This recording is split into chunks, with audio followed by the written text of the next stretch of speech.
मुल्क भर की तरह पेशावर में भी आशूर का दिन इंतहाई अकीदत व एहतराम से मनाया गया। जोया न्यूज़ नेटवर्क प्लस के पेशावर से नुमाइंदे नादिर खान की रिपोर्ट के मुताबिक पेशावर में मुख्तलिफ इलाकों से तकरीबन 16 जुलूस बरामद हुए, जबकि पहला जुलूस इमाम बारगाह आगा सैयद अली शाह रिजवी से बरामद हुआ।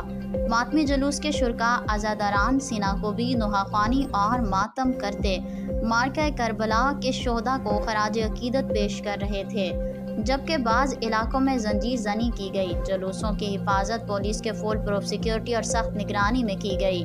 शहर के मुख्तलिफ इलाकों को नोगो एरिया में तब्दील किया गया, जबकि इमाम बारगाह में आने वाले की तलाशी के अलावा मशकूक अफराद की नकल व हमल पर कड़ी नज़र रखी गई थी। पुलिस सिक्योरिटी के साथ बम डिस्पोजल स्क्वाड, इंटेलिजेंस इदारों, रेस्क्यू 1122, महकमा सेहत, एम्बुलेंसेज की खिदमात भी हासिल की गई थीं। जगह जगह मशरूबात और ठंडे पानी की सबीलें लगाई गई थीं, जबकि ज़्यादा हसास इलाकों में जुज़वी तौर पर मोबाइल सर्विस मुअत्तल रहा। ताहम मातमी जुलूस अपने रिवायती कदीमी रास्तों से होते हुए खैर व आफियत के साथ अपनी अपनी मंजिलों को पहुँच कर इख्तिताम पजीर हुए और अल्लाह के फजल व करम से इस बार कोई नाखुशगवार वाक़या पेश नहीं आया।